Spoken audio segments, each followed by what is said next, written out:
Hello everyone, welcome back. So in today's video, I'm going to show you exactly how to add your RedotPay card in the Google Wallet.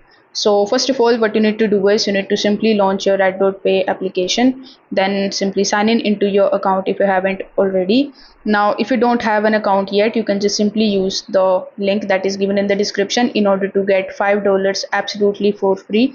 So over here, tap on the option of cards, and here you are going to see all of the cards, whether it's a physical card or a virtual card that you have applied for. So you will be shown all of the cards over here on this particular page. Now what you need to do next is you need to just simply select the option of add to Apple Wallet, which is available here in the bottom. So when you tap on the option of add to Apple Wallet, you will be redirected on this particular page where you just have to do nothing but to just simply tap on the option of add to wallet in the bottom right hand corner. Now make sure that your Google Wallet application is also installed already so that it is going to show you this particular page. So you can encrypt your card on this device and wallet in order to pay securely everywhere that Google Pay is accepted online and in apps. So tap on the option of add to wallet and the card will be added to your Google Wallet in no time.